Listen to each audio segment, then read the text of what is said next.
when you write about it, you have to break things down into a way that makes things understandable.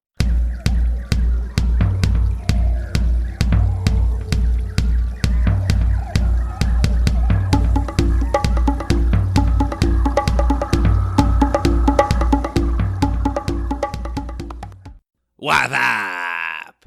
Welcome back to the Wild Business Growth Podcast, presented by Hippo Direct. This is your place to hear from a new entrepreneur or innovator every single Wednesday morning who's turning wild ideas into wild growth. I'm your host, Max Brandstetter, digital marketing dude at Hippo Direct, and you can email me at max@hippodirect.com for help using your podcast as a marketing tool. This is episode number 63, and today's guest is Stoney deGeyter. Yes, that's his real name. We do get to that in the episode. And also important, he founded Pole Position Marketing back in 1998 as one of the original digital marketing agencies in the US. He eventually sold that to the Karcher Group at the start of 2019, where he now sits today as VP of Search and Advertising. He's done plenty of writing throughout his career as a frequent contributor to Search Engine Journal and Search Engine Land, and he even wrote the best damn web marketing checklist, period. Once again, real name. But today he's writing something a little bit different. He's actually written a time travel novel that he plans to turn into a time travel series. He's an incredible person, and who doesn't need some D every now and then? Stoney D, that is. Enjoy the show. Alrighty, we are here with Stoney deGeyter, my Ohio brother. I think that's your official title. But Stoney, this is Stoney, you're absolutely an internet pioneer. This is going to be a really special conversation. How the heck are you doing today? I am doing fantastic. How about yourself? I'm doing fantastic as well. So Jinx, owe me a soda. But Stoney, your career is fascinating. You founded Pole Position Marketing, an amazing web marketing, internet marketing, digital marketing, whatever you want to call it, firm. And recently you sold it and got acquired by the Karcher Group, where you're now VP Search and Advertising.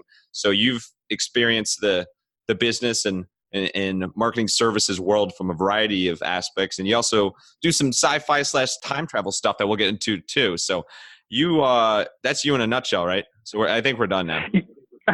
That's it. Yeah. I mean, no, I've got a little bit of everything, but 20-year digital marketing veteran.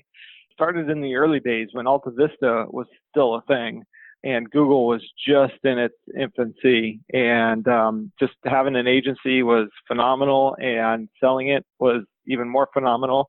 And now working for the company that acquired us has been fantastic. Everything is just peachy, I just couldn't ask for a better trajectory. Yeah, and who doesn't like peaches? So before we get into the peaches and meat and potatoes here, let's get more to your background. So when you think back to your childhood and your upbringing there, was there any indication that you would become an entrepreneur or that you would trend in this direction of being this internet / SEO expert? Yeah, well, actually, yeah. My parents were entrepreneurs. They owned their own business when I was growing up, and I had to work in their plaque factory. And that was my job pretty much from the time I was, 7, 8 years old on up to high school, by the time I could actually go out and get my own job. So I was raised around that. Their shop was right there at the house. My parents never went to work anywhere other than that I've ever been aware of. So that was what I knew. And once I started getting jobs, I found that I wasn't happy after about a year of being at those other jobs. I loved them for a while, and then I just got complacent, and I got kind of like, okay, I need a new challenge. I need something new. And that brought me to, you know what, I am going to start my own business. And at that point in time, I said, I picked up a book, Learn HTML in 24 hours. I got halfway through it. I built my first website. My dad said, hey, build us a website. So I did that. And he said, hey, do this digital marketing thing. So I did that, and the rest is history. Wow, it really is. So by halfway through the 24-hour book, are you saying you only know about 12 hours worth of HTML? Is that what you're saying? That's pretty much it. I read enough to go, I can do this. And that's where I picked up and I just started building it. And I really don't know if I finished that book ever or not. But it was just it was just one of those things, because that's how I am. It's like, I don't want to sit here and read if I can do. So I learned enough to start doing, and I did. You certainly have. And I heard on a previous podcast, I was listening to you as a guest, go figure. And and I heard that, and I know you have some college experience, but you didn't ultimately get your degree, correct? I have no college degree. I did go to college for 2 years, and then I moved on to other things. And in part of that, it's been issues with places, you try to get jobs and, you need to have that college degree to get in the door. But at the same time, I'm like, dude, I'm doing this stuff that people come, with college degrees don't even know the half of. But as a business owner, I also kind of knew that college degrees weren't important for me. I didn't ever look at somebody and go, did you graduate college? Do you have a bachelor's degree? And I had one employee who did, and she's like, this is the first job I've ever had that you didn't care if I went to college or got a degree. I'm like, oh Right. Yeah, did you? It didn't dawn on me to care about that kind of thing, because I'm looking for skills and aptitude, and I don't care about the piece of paper. I see. Yeah, I love that. And you see founders that have very successful businesses. Some of them are very well, educated in the traditional sense, and some are college dropouts, high school dropouts, you name it. So I think there's a wide range. There's no one size fits all there. Mm-hmm. In place of getting a college degree, what do you recommend for getting that skill set and learning in those key years, like in your early 20s to mid 20s? And I mean, you learn throughout life, but still, what do you recommend as an alternative to that if you don't end up going to college or going through with a degree? Well, I think there's a lot of opportunity, especially in our industry, for self-learned people. And that's what I've always tended to gravitate towards when I was hiring, is people who are self-learned. Because if you get somebody coming out of college, well, they only know what they're taught in college. Here's this other person who may only know exactly the same things or thereabouts, but they did it on their own. They did it without somebody teaching them. They went and taught themselves. So if somebody's looking for opportunities in the digital space, I say just start getting out there and learning this stuff and looking for ways to apply what you know, even if you have to do it for free for a period of time, to prove yourself, and throw something out to say, hey, listen, I see your site. I'm willing to help you out. I just want to, prove what I can do so I can have a history, and then I can start getting paid from it by somebody else. But you can throw yourself out there, make a name for yourself online in the social space and all that, and people will see that you know what you're talking about. Which is totally key with everything being so transparent in the digital modern social world. So yeah, that is very key.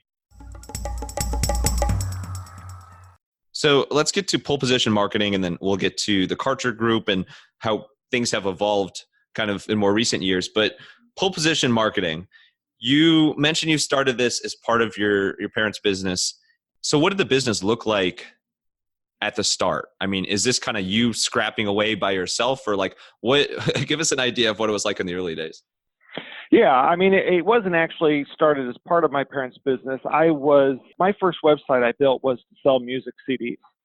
And that was what I started doing. And then I told my dad, hey, let me build your website. And then, that was really just as databases were coming into play. And I'm like, okay, that's beyond my expertise. And I was designing other websites too at the time. And I use air quotes when I say designing. Because my skills were not there, but that's what I was doing. And then when my dad said, hey, listen, we want help on the marketing end, or at that time I was just, on this SEO, he bought me a program and said, go to it. So I started doing that. And then that's the services I started selling. Instead of design services, I started selling marketing services. Oh, okay.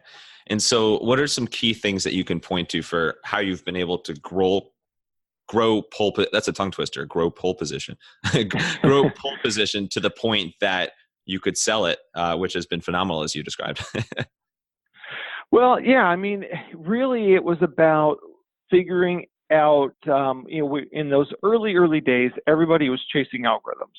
And I admit that I did the same thing, was if we do these exact things, then that's going to get us rankings. And then at some point, I'm like, you know what, this is not going to keep working. And you start going, what is Google or the other search engines, what are they trying to achieve?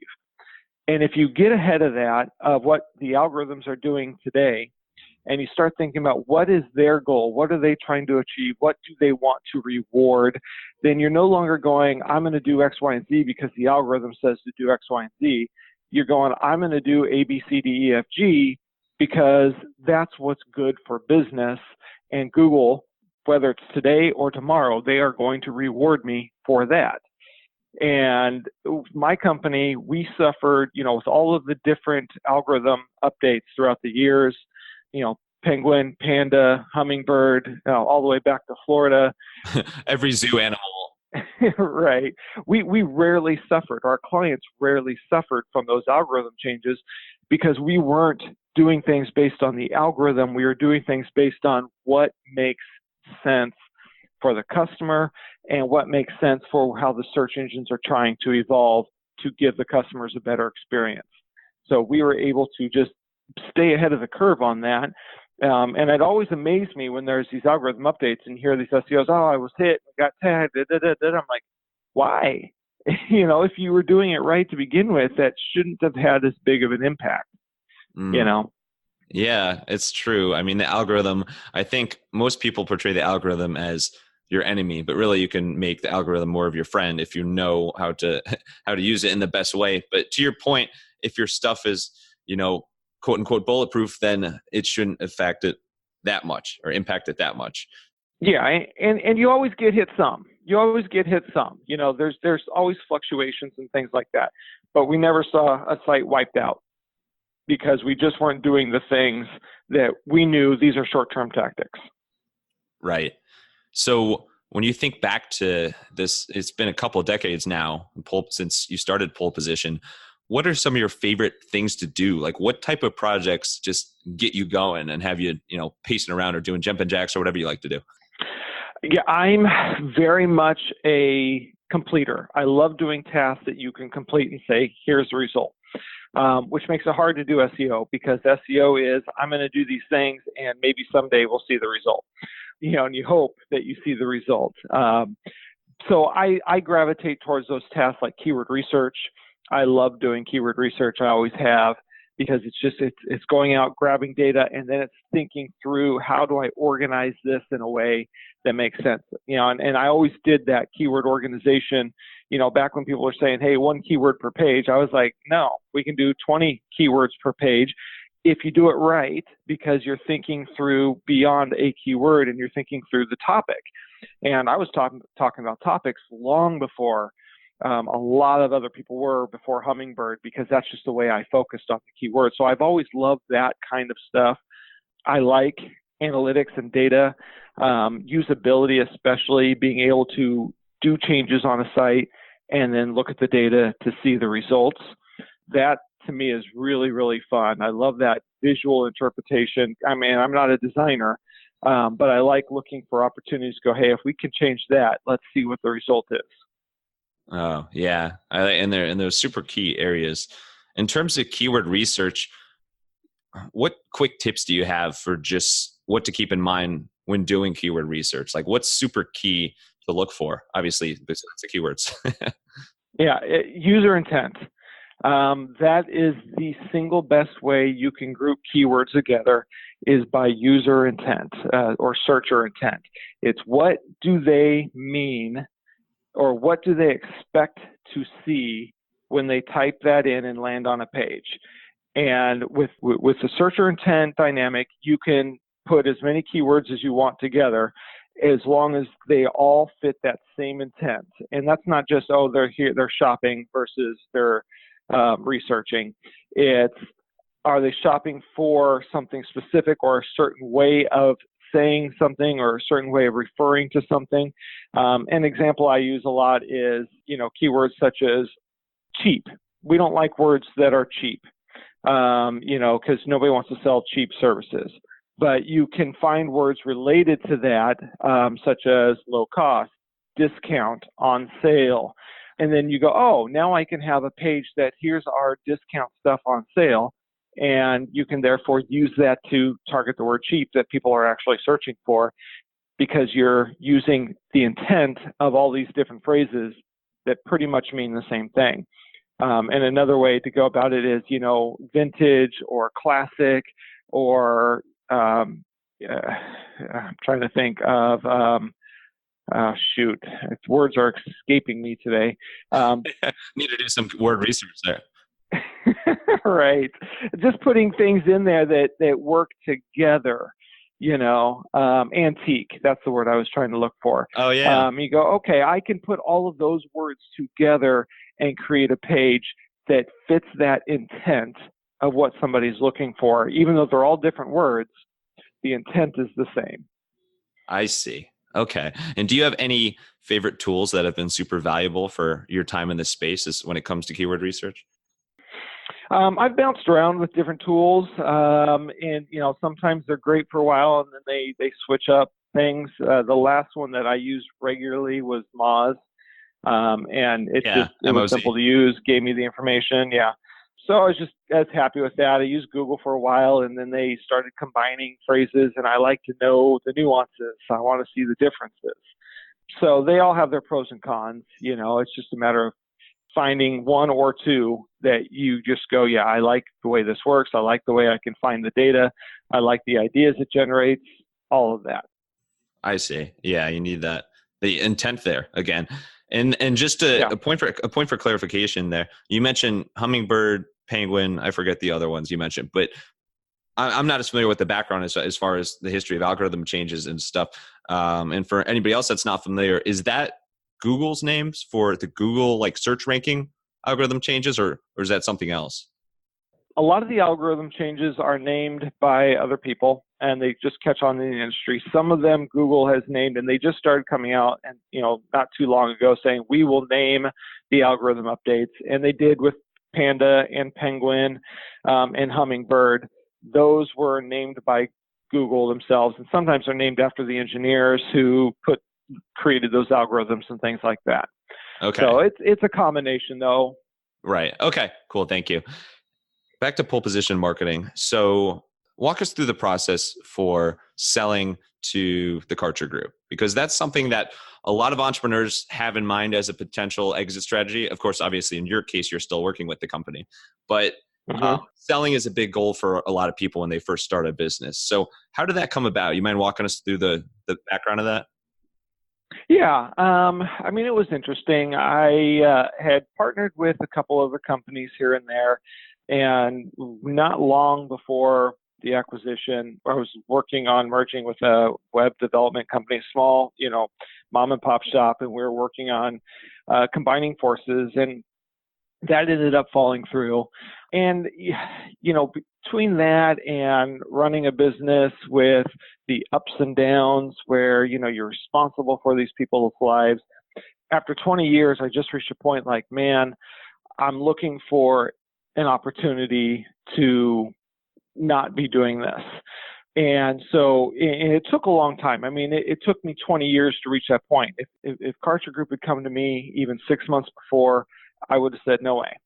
But I reached that point. It's like, yeah, I'm ready. I'm looking for that exit strategy. I'm looking for that next phase of my life. And at that point, I'd already started writing my novel.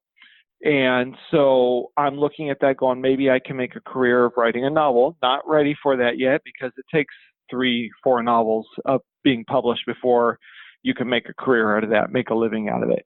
Oh, yeah. Oh, that's easy, right, though, that you can do that 12 hours. Right. But I was looking at that, if I have a business, my focus is split way too much, because having a business is all consuming. And so I was looking at how do I maybe just slowly merge into this other opportunity over the next 5 to 10 years. So when the opportunity came, when Karcher approached me and said, hey, we would like your help to help, build our search and advertising team. Maybe you can consult with us. Maybe you can teach our people.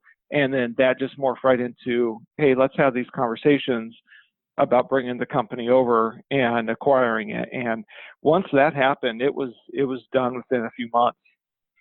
Oh my God. Wow. Well, congrats Yeah. again. That's amazing. And it's been a hell of a journey for you and I know on their end as well. But it makes a lot of sense when you look at the two companies and how you guys can work together in amazing ways. And so, who wouldn't want to acquire pole position? That's what I always say. So that's what I've been saying for 20 years. right. Yeah, exactly. Yeah. Yeah. It's my motto too. No, but really it's really cool. You guys fit really, really well together, and you are the VP of search and advertising, as you mentioned there now. So how different is your current role from what you've been doing separately with pole position in the past? A lot of things are the same, but things are different because I don't have to focus on the business end of things. I don't have to worry about, the payroll. I don't have to worry about the taxes. I don't have to worry about all of these things that go into owning a business and the stresses. And so now I get to focus on doing the part of it that I do love, which is building a search and advertising team, managing that team, developing the processes or implementing the processes that I've developed with that team. So that's one aspect of it that I really love. And the other aspect of it is now I have more time to do some of the writing and speaking that I want to do. Yeah. Because I'm not as involved on the business side. So that opened up a lot of that opportunity. And I'm probably not doing it as much as that as I have previously in the past, but we're getting there because, I'm still building the team and training and that kind of stuff. But I'm also able to start looking for those speaking opportunities and start taking some of those, which, those two things, that's what gives me joy. Yeah, it's wonderful to hear. It sounds like a really, really fantastic setup. What advice do you have for anybody that is looking to sell their company? Well, somebody told me, and I started talking to some friends in the industry when I started looking. And, the general consensus was your business has to be of a certain size to be interesting to anybody. And my business wasn't there. And I'm like, okay, well, my opportunities are going to be pretty limited based on that alone. We weren't a $5 million company. But then somebody else told me, he says, I had an opportunity years ago and I got greedy and I lost it. And I look back on that and I go, I wish I would have taken it. And with those two things, when the opportunity came up, I'm like, you know what? I'm not going to get greedy about this. I'm going to look at that opportunity, and I don't care if everything's perfect. I don't care if everything's exactly the way I want it. I'm going to move forward with this unless it just, and you get to go through negotiations and talking about things. And sometimes there are deal breakers to things, but I wanted to make sure that I wasn't being unrealistic with my deal breakers because I just didn't want to look back and go, man, I lost my chance. And that's what I would suggest to anybody. Just look at the opportunities and make sure that you don't, squeeze yourself out because you want things a certain way. So you finally decide to start a podcast. Congrats! You've never been more excited. But wait a sec. You quickly find out this is way more of a time commitment than you initially thought. You're going to need someone that has you covered behind the scenes. That's where I come in. Email me at max@hippodirect.com and let's get wild. So let's switch it up a little bit. Let's talk about some of your books. So there's a couple ones I want to talk about. Two pretty much in opposite spaces or genres, if you will.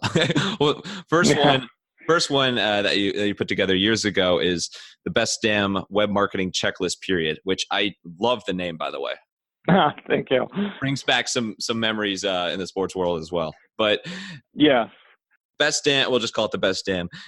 Where did that come from? Where did your idea to put together a book and also to put together a checklist as opposed to a more traditional business book? Yeah, well, I mean, I'm very process oriented, and I love to have checklists, and I always refer to checklists when I'm doing things. And I think it was probably 2007 that I compiled all of my notes and checklists and things that I've read and everything. I'm like, I'm going to put together, it was I think a 12-page PDF of all of my points. And at that point, I called it the best damn web marketing checklist, period. It was 12 pages. It was really tiny font.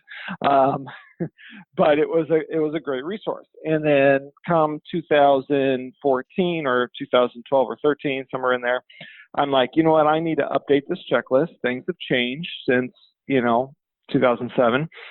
And so I started doing that. And I'm like, you know what? I'm going to expand this a little bit, because initially it was just, here's the topic, here's the points, boom, boom, boom, and maybe one sentence of explanation. And as I started rewriting this and refocusing on it, I'm like, I'm going to create an intro to these sections, and I'm going to go from one line of explanation of each point to a paragraph or more of explanation for each point. And as I started doing that, I just kind of gone, okay, this isn't going to be a 12-page PDF. This is a book. So I just went from that to, I am going to make, and it turned out to be a 200-page book. I don't even remember how many points there were on the original checklist. There's probably a couple hundred, but we went from a couple hundred to 600 with lots more explanation. Yeah. And then in 2017, we did an update and added probably 5 or 6 more chapters, a couple hundred more points, expanding it, yet again. And, interestingly though, from 2014 to 17, very little had to change. It was remarkably, everything that we had written was still good, had to add some new stuff, had to take a couple things away, but by and large, everything was still solid. And that's kind of by design, because it's a process checklist. It's not a how to, it's a what to do. And the what to do in digital marketing stays pretty much the same, with the exception of new technologies coming out and things like that. So, you just kind of, but the how to changes every minute. You can write a book on how to do something on Facebook and hit publish, and then the next day Facebook's changed the processes for how you do those things. So I just wanted to focus on, here's the things that you need to do, figure out how to do it, because it's going to be different tomorrow. It's amazing that you've seen that aspect, that you really don't need to change that much. You just expand some stuff and add some new things, because we all know, anybody who works in the space sees how fast these things or the how-to changes. So that's incredible that in that regard. What would you say is your favorite portion of the book? Like what is the area that you think would be most useful for anybody who checks out the checklist? Oh, wow. That's a tough one. I think it really depends on where you are on your efforts. But I mean, obviously, as my roots are in SEO, the on-page checklist is probably the one that I would gravitate to.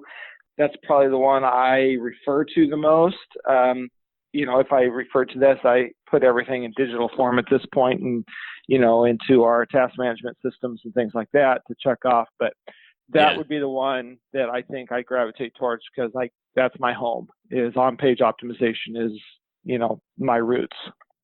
It's your home. It's where you live. So, yeah. And it's wonderful that you've been able to access the checklist. Well, obviously you have access to it, but it's wonderful that you've used it and referenced it, and it's helped yourself. And the whole thing in the beginning came from items that you were actually using. So it was a really natural, really organic way to write a book. So I love that story. Yeah. And so on the complete opposite side of things, your latest book is a time travel novel. So what, how'd you get from A to B? Right. Well, and by latest, it's not published. I'm still going through the last of the edits, and I'm looking for an agent and a publisher and all that. If it gets published within the next 3 years, I'll be ecstatic, because that process moves very slow. But I would say about 10 years ago, I had an idea for a time travel story. And because time travel has inherent difficulties, which foreknowledge is one of them. If you're moving through time, you have knowledge of events that haven't yet happened, and therefore you can prevent them by the virtue of knowing. So I had to figure out, how do I have these things happen and deal with that foreknowledge aspect. So I just sat on the idea. I wrote a couple paragraphs of it down, and I left it alone. I'd think about it every now and then. And then about 7 years later, went on vacation. I downloaded 4 novels that were free on Kindle, and they were poorly written. They weren't horrible to read. It's just they were just fluff. There wasn't a lot of depth. And I'm like, man, if this guy can make money writing books that aren't that great, then I can do that. and so that I literally came home and I'm like, okay, I'm going to think about this and start writing this book. And it took me another couple months of really thinking about it. And then one day it clicked, and I solved that problem of foreknowledge. And in my head, I'm like, okay, now I can start writing. And I did. And I just started writing, and, then that whole process, after I got about a quarter of the book written, I then took a class on how to write novels. And so I had to go back and rewrite everything. And, I was going to say, I was about to ask if the last 3/4 of the book are much better than the first. Well, I mean, at this point, no, because you don't, even though you write the book for, all the way through, the editing process, it's a very different book from the first version. So, you kind of go back, it becomes a complete stagnant thing, rather than when you start writing, here's the beginning and then the end, it's better. You go back through it so many more times that you're fixing all of that, and it's smooth again. I saw something on Twitter. Somebody said, when people tell you to write the book you love, what they mean is you're going to read it so many times, you better love it. And that is so true. You will read it hundreds and hundreds of times, fixing it, editing it, perfecting it, fixing plot holes, adding new pieces, hundreds of times. So it's true. You just have to love it. You better have a story you love. Otherwise, you're going to suffer through the whole process. And no one wants that. But yeah, it's so true. Right. How much work goes behind the scenes. And so we'll call it, at this point, at the time of this recording, we'll call it a time travel novel work in progress. So not technically published at the time of this recording, but we'll, can you give us a little teaser? Don't need to reveal the whole plot, obviously, but if you could give us one or two lines, just a quick synopsis of the plot of the book. Yeah. Well, the book is titled Across Time, and that's 3 words, Across Time. So a little play on words there, and I love that title. Yeah, I appreciate the play on words. Yeah. And basically, it's at least the first book, because I had the idea as one, and I realized it was too big to do in one, so I split it up. It's going to be 3. The story that I have is 3. And wow. I had to figure out, okay, I want each book to be independent, meaning that it's a complete story. So I had to figure out how to break that up. So the first book itself is, and I can't tell you the gist of all 3 of them, because that will give too much away. So I'll tell you the first book. It's Portal to the Future is opened 40 years, and all life has been destroyed. There's no air, no oxygen, nothing. And they have to basically figure out what happened and how do we keep this from happening, because that's 40 years from now. That's the fate of the world. So, and then we get into the issues of, can you change it? Can you change something that's already happened? And that brings up issues of free will that I address. If you see something that can't be changed, does that mean you don't actually have free will? And that was part of my whole initial idea, because a friend years ago when I was in college, I was talking to a friend of mine about that very thing. Does time travel negate free will? And I developed a whole concept and idea around that if time travel were true, free will cannot be true, because we have foreknowledge about things, and if those things can't be changed, then you can't choose what you can do. And so I built the book around that premise. That was the the basic foundational rule that I applied to my characters, my story, my plot is time can't be changed. Does that mean there's no free will?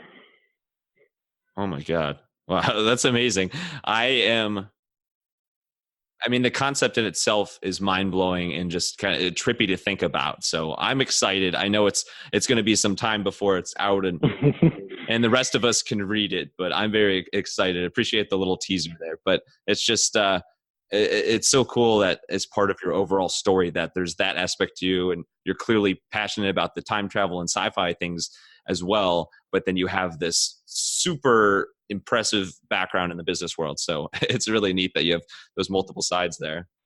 Yeah, well, I think my digital marketing writing has helped, because in digital marketing, you have a lot of complex thoughts and ways of looking at things. And when you write about it, you have to break things down into a way that makes things understandable. Time travel is very, very complex. And there's people that they can't get it at all. Their brain can't comprehend that. And I try to write it in a way that anybody could understand, and just make it very simple, but it's still very complex at the same time. Right. Yeah. And Albert Einstein would very much understand it. So you got that going for you as well. There's that. Yeah. You probably disagree with my concepts, but that's fiction. Yeah. We'll leave it at that. Let's switch it up a little bit more here. I know we've already covered business and time travel, but let's get into inspiration and creativity. So ways you stay inspired, ways you stay creative. So Stoney, what do you do to stay creative? I watch a lot of TV and movies. And I know that sounds like that's what lazy people do, but that literally is what gets my creative juices flowing. I dissect them, and especially now that I started writing the book, and drives my wife nuts because I start pointing out, oh, do you know why they did that? Do you know why they said that line? And they said that to set up this, or to explain that, or to knock down this possible, oh, why'd they do that? Well, they just explained it with a simple piece of dialogue. And it taught me, by seeing those things, it taught me how to write fiction.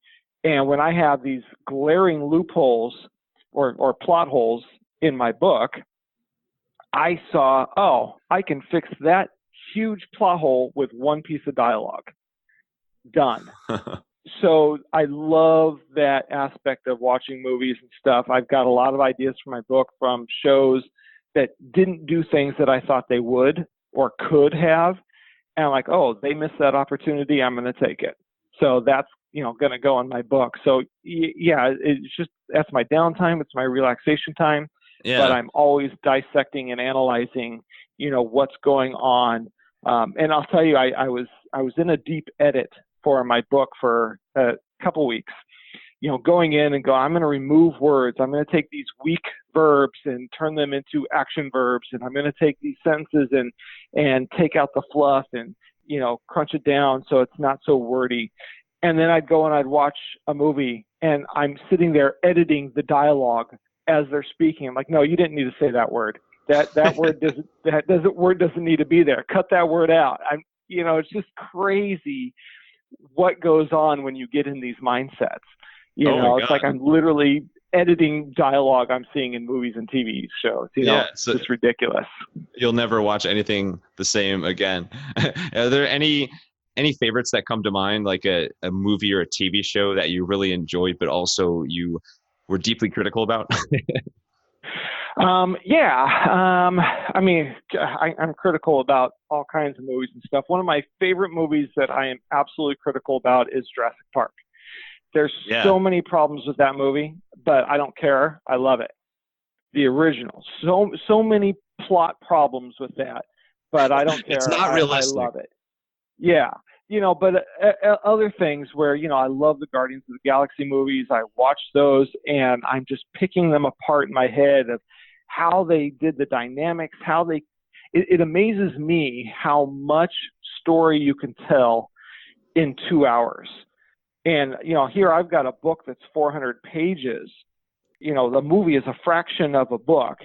And so I'm just like, man, they can do so much setup. They can do so much telling of the character journey and dynamic. And I'm sitting here going, how do I work that into a book? I've only got 400 pages, but they can do it in, 5 pages because they're expert storytellers who know how to work things in at just the right point. And so I love that. I dissect that stuff all the time. It's fascinating to see how your mindset from writing goes to movies and TV shows as well. So I'm expecting the fourth book in A Crossed Time is going to have dinosaurs and all the characters from Guardians of the Right? Yeah, we'll work that in. I'm just hoping that somebody will make a movie out of my book. That's all. Hey, that's not a bad goal to strive for, huh? So that's kind of on your quote unquote lazy side, but we won't call it lazy. It's active for your brain, and who doesn't like a good time watching TV or movies or Netflix, whatnot. How about on the resources side? In terms of the business side, are there any go-to sites or blogs or it could be just your favorite Twitter follows that have brought about really good insights for you in the business world? Yeah, I mean, there's a lot of good information out there, and you've got to know who to follow. And of course, I set up my RSS reader, and I know nobody uses RSS anymore, but I do because it's convenient. So I set that up a long time ago. It's the people I follow, the magazines I follow, and then of course I follow people on Twitter, and I use that. But Search Engine Journal, I do write for them usually once a month or so, but they have a lot of great content, and they are a fabulous resource. Search Engine Land, I've written for them as well, but they're an incredible resource. And for anybody looking, where do I start? Start there. And then you'll start to see the people that you gravitate towards that know their stuff, and then you follow them on Twitter or whatever, and then they'll point you to other resources that you will learn, oh, I'm going to follow those resources too. So it's a great community because we all share stuff, we share expertise. It's not like, oh, you're a competitor, I'm not going to, post that article. If people see something that they like and it makes sense, we're going to post it, we're going to share it with our own audiences. And you start with, 2 places, and then you just pay attention to what you're reading, what you're liking, what you're enjoying. Then you start following those people specifically. And they might post somewhere else. They might have their own blog. They might post to other of the online news sites. And then they'll be retweeting out somebody else's content, and you just follow that train, and, pretty soon you're buried in just awesome information. Yeah, and who doesn't want to be buried in awesome information? Right, exactly.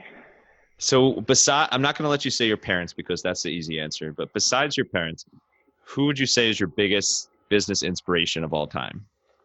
Oh, that's a good question. Oh, thank you very much. And I can't say my parents? That's why, because in the past, I like to ask this question a lot, and so many guests, and rightfully so, but so many guests, the parents are the biggest inspiration. So that usually comes in. I like to challenge people. Well, yeah, and it's true because they were entrepreneurs, and that's kind of how I grew up. So, I had a pastor one time for years when I lived in Nevada, and we met regularly and talked about business stuff, and he was very business savvy, and he helped a lot to help me learn how to focus things and, think about things a certain way, business-wise. So that was a huge influence for me, just to kind of get into more of a get out of the doer mindset and more into the running a business mindset, and looking for the long term, playing the longer game versus just taking what's here and now, which is easy sometimes because it's there. And going, sometimes we got to look at that bigger picture. And he really helped me do that. Yeah. And sometimes it really takes someone else to help you sort of pull yourself back and look at that picture, because it becomes so tough when you just get in the thick of it and are looking at sort of the day-to-day or next few weeks, next few months idea. So definitely a good example there. So let's move to a fan favorite section called the Wild Business Shout Out of the Week. The Wild Business Shout Out of the Week. So Wild Business Shout Out of the Week. This is where we talk about a recent campaign that caught our attention. And earlier we were chatting about a very cool product pairing of house wine and Cheez-It. because they had an insight that people, when they're drinking wine, people love to eat Cheez-Its. So we were chatting about that earlier. What do you think about this? It's literally a box. It's like a box of wine, but it's also connected to a Cheez-Its box. It's literally together like that. I'm looking at it. I'm looking at it right now. I have it pulled up on my browser, and I am both baffled and amazed by this at the same time. One, I mean, I'm not a wine drinker, but I know people like wine and cheese, and that makes sense. Yeah. And of course, you know, the boxed wine is kind of considered the low end of wines. So why not own that and go, we're going to go with Cheez-Its, because that's not exactly high-end cheese, but it's a great snack. Who doesn't love Cheez-Its? Yeah, and it's 100% natural if you ask them. Right. So, I mean, it's brilliant. It's basically saying, we know we're this low end, and we don't care. We're going to own it because that's what we do, and people love us for it. And I admire the heck out of that, you know, just to be able to do that and own that space that most people would look down on. And I'm sure, you know, there's wine snobs that would look at this and cringe, but I think, wow, I mean, what a great idea, you know, really just to take that and say, yep, we're going to partner with somebody. People love Cheez-Its. They love wine. We're going to give them both right here. Yeah. Yeah. Well, anything that baffles and amazes you at the same time is truly something special. I don't know. I mean, I get baffled and amazed a lot. Okay. All right. Well, in general, yeah, we'll give him credit for it, but it's so unique, and it's something that it makes a lot of sense when you see it there together. But it's, if you're to see that on the shelf, and I'm not sure if they're selling it in stores or just online or what, but it's very different. But it makes sense because they pair so well together. So yeah. I love what they're doing with it, and you see it all the time in the industry. You know, like packages of ketchup paired with mustard, or peanut butter and jelly together. Like, there's a lot of natural ideas to pair things together, especially in the food industry. But this is something where you got a drink paired with a snack, and the snack is super well known. I'm not as familiar with the wine, but they got insights through Twitter, I believe, of how much people like enjoying Cheez-Its with their wine, and they totally capitalize it. So kudos to Cheez-It, House Wine, and Kellogg. I think Kellogg's behind Cheez-It there. So yeah. Well, and that's a great example of listening to your audience, you know, and a lot of companies don't do that because they want to have a perception. But if their audience is saying, dude, Cheez-Its with wine, and they're like, yeah, let's do that. Let's give them what they want. Right. Yeah. So this is making me want to try some wine and Cheez-Its right after this. So we'll see. I'll report back. Right. Speaking of unusual things or baffling and amazing things, let's get to a segment called The Unusual. So this is pet peeves, quirks, and weird talents. So what is your biggest pet peeve? Oh, I have so many. I really do. They're down to like 1 or 200. Yeah. I would say one of my biggest pet peeves is taking the time to explain something to somebody, and then they come back as if they've never been told. Could you explain that a little? Drives me nuts. Yeah, well, you know, and right. That's part of being a business owner, because, you know, my time's limited. And so it's like, okay, I'm gonna go through this process, and I'm gonna tell you everything you need to know. So take notes, so you don't have to keep asking me all the things that I just told you. You know, all the steps that I told you, or whatever the case may be. I want you to know. Now, at the same time, it's like, if you don't know, ask me, and I'll tell you. But if I've already told you, I'm going to say, go look it up. You know, so, and I've been told that it pisses people off because it's a little of both. It's saying, you know, if you don't know, ask me, but make sure you only ask me if you don't know. So, you know, no, but yeah, I'm with you. Just me. I'm with you. How about quirks? Is there anything else that your family or your team calls you out for that's a little bit quirky? And I love quirks, so no shame here. Yeah, I've been told I need to wear a shock collar because sometimes No way. when I'm speaking, I will just kind of just say things, and my employees are like, "Oh, no, you shouldn't have said that. Shock, shut up now." I mean, it's like nothing bad, but you just kind of approach that line of, "Oh, was that inappropriate, or should I not have put it that way?" So it's just kind of that. We had that ongoing joke, at my office before. It's like, yeah, you need a shot caller sometimes. Oh my God. Well, I'm the same. I'm in the same boat. It's the amount of eye rolls I get from my girlfriend and my friends is far too often. Right. I understand there. Hopefully no actual shot callers are coming out.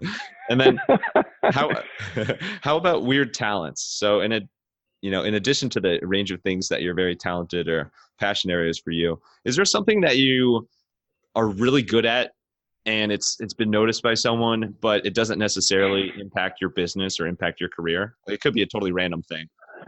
Yeah, I mean, I wouldn't necessarily call it a talent because I think it drives people nuts, but I have this weird word association. Maybe this fits under quirks. I don't know. I have this weird word association thing that if somebody says certain words, I will associate it with something else, and then I will say that. And it's usually words that have two meanings. Example, it's like, hey, did you pay the bill? Yes, I paid the Jeff too. Shot caller. Right, exactly. No, and I do that with everything, and it can really drive people nuts. But it's just, that's how my brain works. If you say those things, if you tell me, oh, did you make a list? Yes, I checked it twice. It just happens. I can't help myself. No, this is Dad Joke Central. I love it. Yeah. No, I'm the same way. I love puns. So a lot of times things like puns will naturally come to me as well. I think you've taken that to a new level with separate lines that come out of other ones as just replacing a word. But I think that comes with being a creative mind and becoming and being a writer or copywriter or author. Your mind, it greatly helps when you're like that, because it just becomes much easier to think of the next sentence or the next paragraph and storylines that way. Yeah. I mean, it's just getting those creative things flowing through your head, and even if it's a little OCD-ish, and how it comes out, but it's just because my brain is working. It's just always, it's looking to make connections to things, and that's one way that I do it. I just make connections with words. Yeah, just do it, Nike. So we're gonna wrap up with some rapid fire Q&A here. So are you ready for it? Make sure you're strapped in. Yeah. Belt strapping. Hit me. Perfect. Let's go. Let's get wild. Here comes the shot caller again. So what's your favorite sci-fi or time travel themed movie or TV show of all time? Favorite time travel movie would probably be Back to the Future trilogies. I'm really bad at coming up with things on the spot. But sci-fi movie. You did a good job there. Guardians of the Galaxy. Guardians of the Galaxy is a sci-fi movie, hands down. And we look forward to it in your fourth novel with all the, once they give you the blessing, all the characters. Right. And you mentioned you're into checklist. Like in addition to the checklist for your book, you use checklists outside of the business world as well. What's an example that comes to mind of a checklist that you frequent? My travel checklist. I travel a lot, so I have like 5 different checklists depending on the type of travel that I'm doing to make sure I pack everything that I need to pack and I don't forget a single thing. Oh, that's super key. Super important to have. It is. And it helps because I use them because I don't want to think. So the checklist I've already thought, I put it on the checklist and now I just follow it. Saves a lot of time.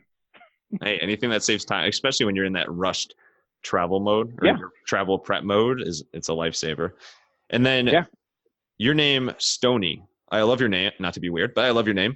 Where's that come from? Like, it's a pretty unique name in a good way, and I think it helps you stand out. Probably. What's the background behind your name? It's actually short for Stonelia. Oh wow. And that's not true. It's just something I like to tell people. Oh, there is. You had me. There is no rhyme or reason to that. I have a brother and sister. They have real names. I didn't get one. No, you got a real name. they made up some excuse about having a friend who was nicknamed after the actor Stoney Burke, and they named me after the friend who was nicknamed after him, and it wasn't real clear, but it is what it is, and I've lived with it. Oh, I mean, we'll talk about creating a good personal brand. I mean, you have the that automatically makes people say, "Ooh, all right, who's this guy?" So that's pretty. Right. I really was looking forward to the explanation behind Stanilia. Really, I'm still stuck on that. Well, I'll tell you this: there's pros and cons to having a unique name, because if people are gossiping about Joe, they could be talking about any Joe. But if they're gossiping about Stoney, everybody knows who you're talking about. Bingo. So it's a double-edged sword. It is. Okay. And then here's a little random scenario for you. If you were stranded on an island and you couldn't be connected to technology at all, obviously you wouldn't have service anyway, but on a remote island, don't have connection to technology, what object would you bring with you to pass the time if you had one object to entertain yourself? One object for entertainment purposes? Yes, or it could be for different purposes, but just one object that doesn't have batteries or. Yeah, well, I mean, in that case, I would bring a Bible, because my faith is important to me, and that would just sustain me, for all the times of sitting there twiddling your thumbs. But then I would make objects. I would keep busy making things to play with. I would have my Wilson. Yeah. Gotcha. Well, so now I have a follow-up question. What would your Wilson be? Would it be an athletic ball, or would it be a something else? I would probably create something. I would build it out of whatever is there, vines and things. I would find something that I would fashion as a tool or a plaything, whatever. And I'm not a handy person, but I would end up finding something I could use and create something out of. The best damn Wilson 2.0. You got it. So exactly. Stoney, we're nearing the end here. Stoney, thank you so much for coming on and sharing your incredible story. This has been really, really cool catching up. So thanks for coming on. Yeah, thanks for having me. This was a lot of fun. Yeah, of course. My pleasure. And where's the best place for people to connect with you and also to connect with Pole Position or the Karcher Group? Karcher Group, I can be reached on Twitter at StoneyD. And you're a great follow, by the way. Thank you. Appreciate that. I try. Yeah. Twitter's my personal entertainment space. I just try to have fun. And then I'm always open if people have questions. They can email me at stoney@tkg.com. It's just great to be helpful to people, and I love that if I can, just answer quick questions, whatever. I love that. Awesome. And last thing here, final thoughts. You have a final quote or a phrase, or maybe it's one of your, creative dad joke phrases, who knows, but something to send us off here. The stage is yours. I can do a joke. I made up a joke the other day. So I was making eggs for breakfast, and I asked my wife, and I said, "Do you want any eggs?" She said, "No, I don't want eggs." So I said, "Does that make you agnostic?" No, there it is. There it is. All right. Thank you Take so that much. For what it's worth. Yeah. Thank you so much, Stanilia. All right. Awesome. I appreciate it. Stoney will crack you up with the egg jokes and leave you all scrambled. Thank you, Stoney. Oh, God, that one hurt. Thank you, Stoney, and thank you, wild listeners, for tuning in to another episode. If you'd like to hear more stories like Stoney's, make sure to subscribe to this podcast on your favorite app and leave us a 5-star review on Apple Podcasts. We also accept Visa. I'm just kidding. But if you are in need of marketing resources, make sure to check out hippodirect.com/blog and hippodirect.com/newsletter. That newsletter is the Hippo Digest, and it is your place for wild marketing ideas every single week. And of course, come say how are you, or, greet us less formally on your favorite social media platform at the handles HippoDirect and Max Brandstetter. Until next time, let your business run wild. Bring on the bongos!